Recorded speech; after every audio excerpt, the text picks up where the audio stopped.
diplomatic community and to the international community, my fear about the way the road that India has taken, I feel that unless the world community intervenes, India is seriously taken a path which is going to be self-destructive in India, because when an ideology based on racial and in this case also religious superiority, which is what that ideology of Hindutva is, and I'm sure that the international community knows that this ideology has been inspired by the Nazis in the 20s and 30s.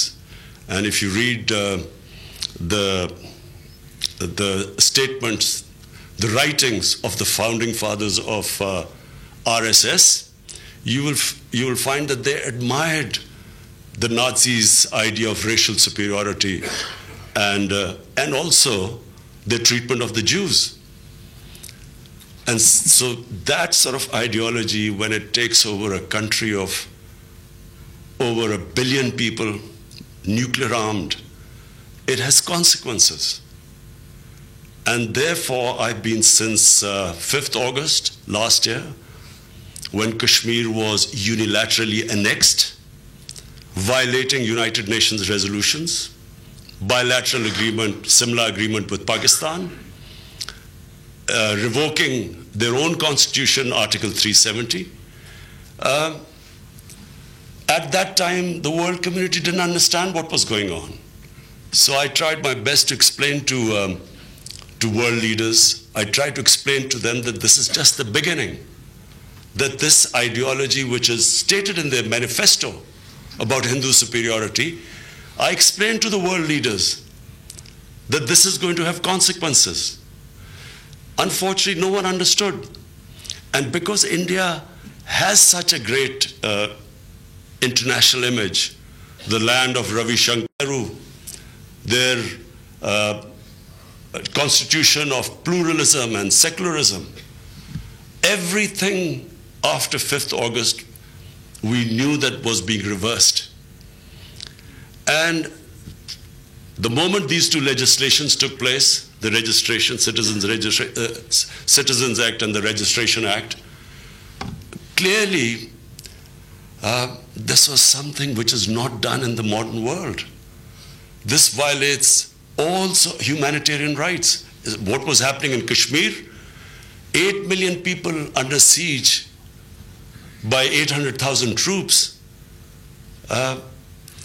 as if they were not humans. And then followed by these two legislations. And what is happening right now in India? Gangs of RSS, equivalent to who were inspired by the Hitler brown shirts, them going and beating up people, and what was happening last night in Delhi. Unfortunately, this will get worse. And so my appeal to the international community is that this is the time to take action, to ask where this huge subcontinent is heading. It's not just a concern of Pakistan. It will concern the whole of the world. And if the international community does not act now, things will just keep getting worse. Because where this RSS-led government, this Modi government, where it is headed, as I explained in Urdu, it's impossible once this sort of ideology comes out of the bottle, once this genie comes out of the bottle, it's impossible to put it back in again. Because once these heady concepts of racial superiority, ultra-nationalism, once they get out from, as I said, from the bottle, it's not possible to again tell them that no, we got it wrong. And so, with such a huge minority which will be excluded, and you're talking about 500 million people, including 200 million Muslims, Sikhs, Christians, Dalits, tribals, this is over 500 million people which will be excluded from the mainstream according to the Hindutva ideology. So what are the consequences of this? What we saw in Delhi last night is just the beginning. I don't see how this is going to stop. I don't see how, from where the Modi government has gone, how it will take back these two legislations.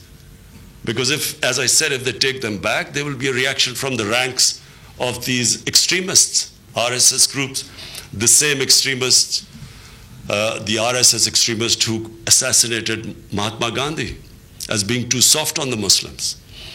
And therefore, I feel that the international community must take notice, or if not, if they don't act right now, at least they should observe what is going on.